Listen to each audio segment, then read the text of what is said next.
I surrender to the Almighty my mind, speech, and body. Vanakkam.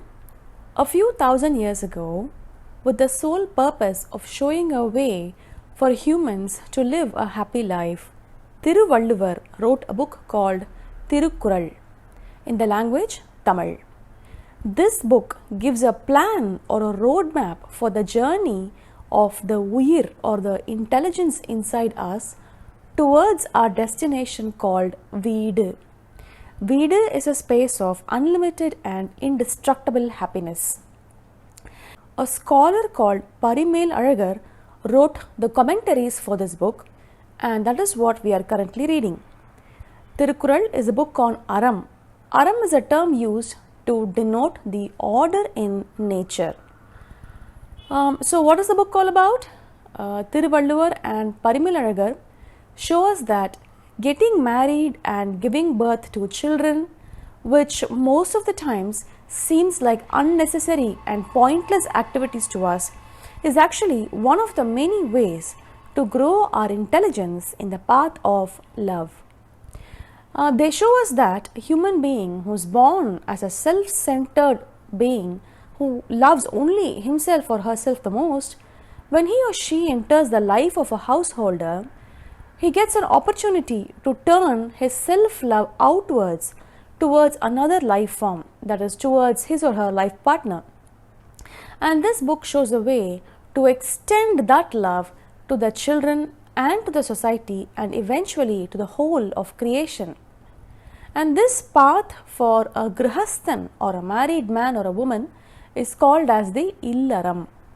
And going in the path of Illaram, a grihasthan will increase his circle of people and eventually land himself in fame. So what's after fame? After becoming famous, the author tells us that we all will reach a stage where we would feel content with life, and at this point, if we exit this body, we will have an opportunity to be born again as a deva in our next birth, if we wanted to. And it looks like at some point of time in the Uyir's journey, we would all feel, I've had enough of this fame and good life, and now I want to let go of all of these attachments and see what is beyond this life. And surprisingly, such a mindset would open up a new way for us to make our circle of love even bigger and our Uyir mature some more. And this way of growing ourselves by losing our attachments is called as Thuravu in Tamil, and the Aram to live this stage of life called Thuravu is called as Thuravaram. Thuravaram would finally help us to reach a state of existence called Veedu, which seems to be our final destination. So the book Thirukkural explains the Illaram and the Thuravaram. Okay, so going by this plan, how long does it take for us to reach our final destination? This journey can span many lifetimes for some of us and maybe just one lifetime for a few, but this book serves as a good guide for all of us in our journey.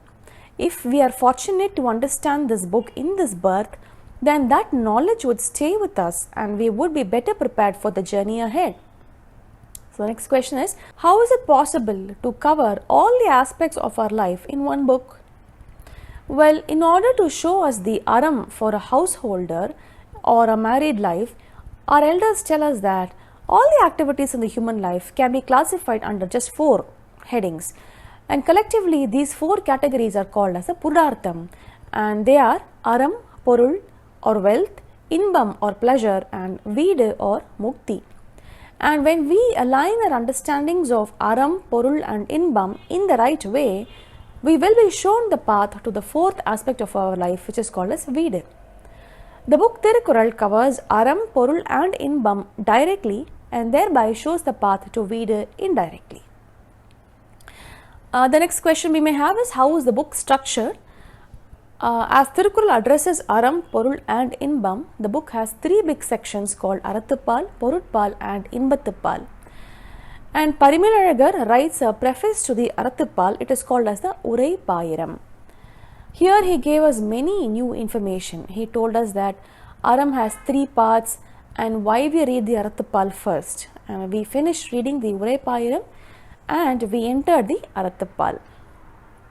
In Arathapal, the first iyal is called as the Payiraviyal, and the first chapter is the Kadavul Vazhthu, or in praise of God. Here we saw in detail what are the three Gunas and how the three Gunas, that is a Satvikam, a Rajasam and a Tamasam, are related to the gods, and why this chapter is said to be written as a prayer to the gods, namely Brahma, Vishnu and Shiva. There are 10 Kurals in this chapter, and in these 10 Kurals, Vallavar is going to give us many understandings about God and worship. We started with the first Kural. Here, Vallavar made a comparison to help us understand the nature of God. He said that just as the letter A, which is the first letter of the Tamil alphabet, God is the first. But why did Vallavar use the letter A? What is so special about this sound? Moreover, Parimelanagar explained that A is the first sound for all the letters of all the languages. Is that even true? To answer these questions, we saw a little bit about the logic behind the creation of Tamil letters in the last video. Tamil is a language that is created in accordance with the order in nature.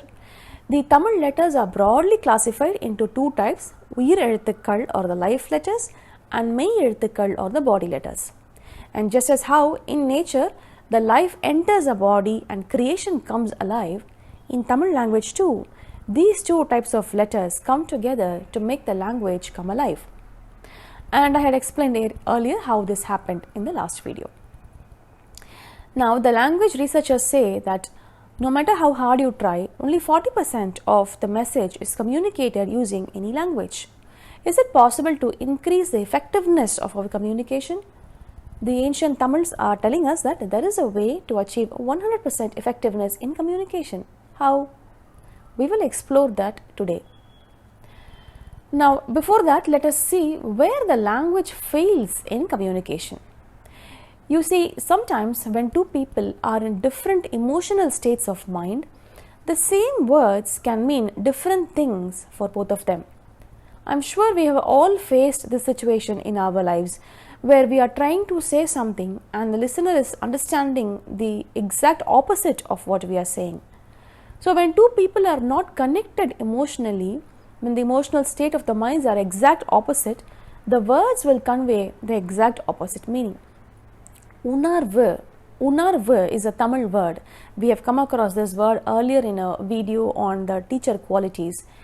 It means emotional state. Now, the ancient Tamils tell us that when you can connect with people at the emotional level or the Unarvu, all the errors in communication can be overcome and communication becomes complete. There is a scene from Ramayanam, the epic Ramayanam, to explain this point. You see, Ramayanam is an Indian epic that narrates the story of Prince Rama. Prince Rama is believed to be the incarnation of God Vishnu. It is said that God Vishnu took birth on the planet Earth to guide humans towards a better way of conducting their lives. So, the story of Ramayanam follows the life of Prince Rama, the extreme challenges that he faced and how he overcame them successfully. So, this is how the story goes. Long ago, there was a king named Dasarathan and he had 3 wives, Queen Kosalai, Queen Kaikeyi and Queen Sumitra. Now, the eldest Queen Kosalai had one son named Raman, who is the protagonist of this epic. The second Queen Kaikeyi had a son named Bharadan, and the youngest Queen Sumitra had twin sons, namely Lakshmanan and Shatrugnan. The 4 princes, they were kind, intelligent, well-natured, and they loved each other very much. Even though it was Queen Kosalai who gave birth to Prince Raman, he was loved dearly by his stepmothers too. Raman was such a lovely child, it was very difficult to not love him. Especially his stepmother Kaikeyi, she loved Raman so very dearly. They had a special bond. She was always in praise of him. So days went by and the 4 princes were growing in the loving care of their mothers. One day, a great sage called Vishwamitra, he came to King Dasharatha and he asked him to send Rama with him to the forest to kill a demoness named Kaikeyi, who was continuously disrupting the fire sacrifices of the sages. Now Dasharatha agreed and he sent both his sons Raman and Lakshmanan along with the sage Vishwamitra to kill the demoness Kaikeyi. With the help of Lakshmanan, Raman successfully killed Kaikeyi and helped the sage to complete his fire sacrifice, and they all came back to the palace victoriously. Soon it was time for the king to retire and name a crown prince. King Dasharatha thought long and hard before making his decision, and after a great deal of judgment, he concluded that Raman should be made his successor, because not only was Raman the eldest, he was also virtuous, skilled in battle, courageous, strong, compassionate, wise, and had the purest of heart, and he was loved by everyone. So Dasharatha was sure that making Raman as a king would be the best decision, as he would always do the right thing. Raman would govern the kingdom in a way that would be best for its people. Raman was the obvious choice for the throne, and his brothers and mothers and all the elders in the palace were happy with the decision. The queens were extremely happy with the king's choice. There was celebration everywhere in the kingdom, and Raman's stepmother Kaikeyi was super happy on hearing the news that her dearest stepson will be the next king, and her own son Bharadan will be alongside Raman, protecting him and helping Raman rule the land. She was sure that the brothers will take care of each other as always. Now, the queen Kaikeyi had a servant named Mandarai who took care of Kaikeyi since her childhood days. Mandarai also came along with Kaikeyi to Dasharatha's palace after Kaikeyi's marriage. She was hunchbacked and she was popularly called as Kooni. Kooni means a person who has a hunched back. And she was evil. She didn't like Raman being made as the heir to the throne. She wanted her queen's son Bharadan to become the next king. So she's determined to change Kaikeyi's mind. She wanted to convince Kaikeyi to persuade the king to change his choice, that Kaikeyi's son Bharadan should be made as the successor and the eldest son Raman should be banished to the forest. You see, a long time ago, Kaikeyi was offered 2 boons from King Dasharatha, where she could ask anything from Dasharatha and the king would grant the boons. Therefore, Kooni wanted Kaikeyi to use those 2 boons to get rid of Raman and send him to the forest on an exile for 14 years and to make Bharadan as the next ruler. But Kaikeyi is a loving stepmother. She loves Raman as if he is her own son. They share a special bond. She is in fact rejoicing that her dear stepson Raman is going to be made as a king soon. How can she be convinced to give such a harsh punishment to her beloved Raman, to banish him to the forest for 14 years? Is it possible to make a mother who loves her child or stepchild to go against her child overnight? Is that even possible? But Kooni does that. In Kamba Ramayanam, which is the medieval Tamil poet Kamban's version of the epic in Tamil, the poet Kamban gives us the conversation that takes place between Kaikeyi and Kooni. The poet Kamban shows how Kooni slowly, step by step, breaks Kaikeyi's Unarvu of love and installs fear and doubt in Kaikeyi's mind, and how Kooni successfully convinces Kaikeyi to go against Raman. So this is the scene. Queen Kaikeyi is rejoicing in her chambers. She is getting ready for the crowning ceremony which is going to be held the next day. Now Kooni enters the queen's chambers. She is determined to poison Kaikeyi's mind. Kooni needs to somehow change the queen's mind to make her hate Raman. Remember, Prince Raman had recently come back from the forest after completing his mission of killing the demoness Kaikeyi, and everyone is in praise for his act of bravery. But Kooni wants to convey a negative image of Raman's success. She wants to project that Raman, who is going to be crowned the next day, has killed a lady, which is not a very honorable act for a warrior, isn't it? So she wants to raise a suspicion or a self-doubt in Kaikeyi's mind that Raman, who has killed a lady without any hesitation, is really a coward, and pretty soon he could also kill the queen Kaikeyi. So this is what Kooni has in mind to convince Kaikeyi in this manner. So here are the Tamil verses. ஆடவர் நகையுற ஆண்மை மாசுர தாடகை என்னும் பெயர் தையலாள் பட கோடிய வரி சிலை ராமன் கோமுடி சூடுவன் நாளை வாழ்வு இது என சொல்லினாள்.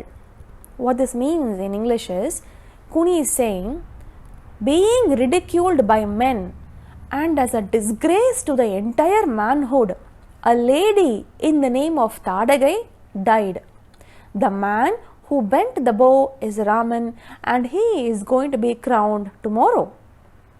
So you see, what Kooni is actually saying is, Raman has killed a lady called Thadagai, but killing a lady is not an honorable act. So Raman is ridiculed by all the brave men in the country, and he is an embarrassment to manhood itself. And such a lowly character is going to be chosen for the throne tomorrow. This is her message. So upon hearing these words, Kaikeyi should have become immediately angry for saying such horrible things about her beloved stepson, and she should have given an angry response, isn't it? But instead, in the next paragraph, Kamban writes that Kaikeyi was overjoyed and she immediately gifted a necklace that she was wearing to Kooni. It's strange, isn't it? Kooni is trying to give a negative picture of Raman killing the demoness. Why is Kaikeyi rewarding Kooni for this? Because Kaikeyi understood these lines differently from a space of love for her stepson. While Kooni is delivering these words from a space of hate and revenge, Kaikeyi is understanding them from a space of love. So the words are the same, but the way Kaikeyi is understanding these lines are, I will tell you now.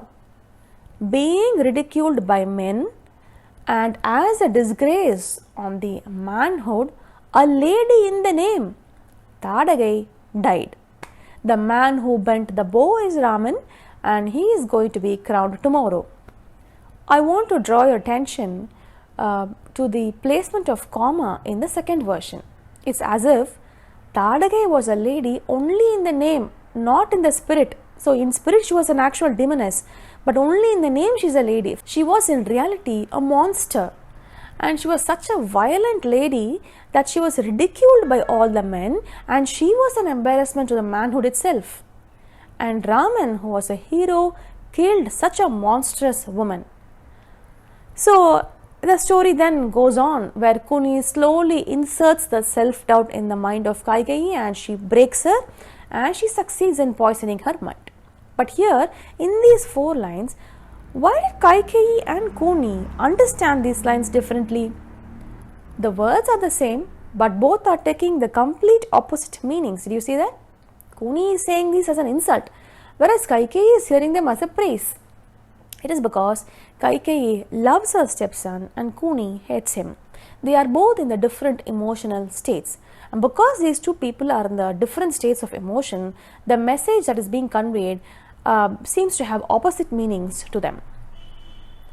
So the point of this story is, in the instances when two people are in different Unarvu or the emotional state, then language fails in communicating.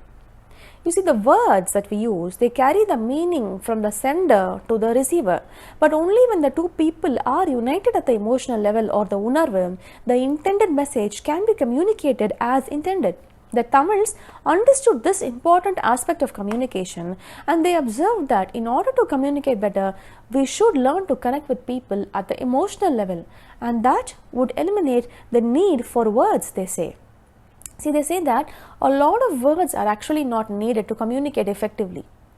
In the initial stages of development of a language, what happened was, a lot of words were needed to communicate an idea, even to communicate a small idea. So in the initial days, the sentences were wordy, long, unnecessarily flowery, and just long. But then in the later stages, as the intelligence of humans matured, the language began to shrink 10 sentences became 5, and then they reduced to 10 words, and then 5 words, and then even 1 word was sufficient. Even today, communicating in fewer words is a sign of intelligence, isn't it? In Tamil, the minimum number of letters that make a word is 1, and the number of letters in the longest word in Tamil is only 7, say Solkapiyar. And just for our information, the longest word in Tamil language is Uttirattadi. Uttirattadi, it's the name of a star. So, with this understanding of language, did the Tamil language become complete? The answer is no. Tamil grammar says that sometimes even certain sounds that cannot be spelled in letters, but they still convey a meaning. For example, this sound, the sound of clearing the throat. It cannot be spelled out, but it still conveys a meaning. For example, there is a noisy classroom, and as soon as the teacher enters, she clears her throat like this. And immediately all the students are silenced and they go back to their places. What did the teacher convey in clearing her throat? She's saying, all of you just stop your chit chat and pay attention. So sometimes even sounds that cannot be spelled out in words, they also communicate a certain meaning. So now did the Tamil language become complete? Actually no, there's more. After saying all these, Thirukkural now comes and he says, sometimes even sounds are not necessary to communicate. Communication through language still happens in silence, he says, through our eyes. We will read that Kural in the later chapter. For instance, I have given this example earlier too. A bunch of young men are waiting outside a women's college, and all the ladies are coming out. The men glance at each other to indicate a pretty lady, and then they all start looking at her. So here only glances were used to communicate and no words were spoken. Now we sometimes use a cold stare that says, you better keep off or else. And then we have also seen kindness in the eyes, a kind look that says, don't worry, things will get better. So the surprising fact here is that Tamil grammar addressed all of these communication, verbal and non-verbal, all of these concepts several thousand years ago. So in summary, the Tamils observed that language started as a means to communicate ideas. It started as random sounds, and then it grew into words and sentences and lengthy passages, and finally, as human intelligence matured, it shrank to few words and then it reduced to mere glances.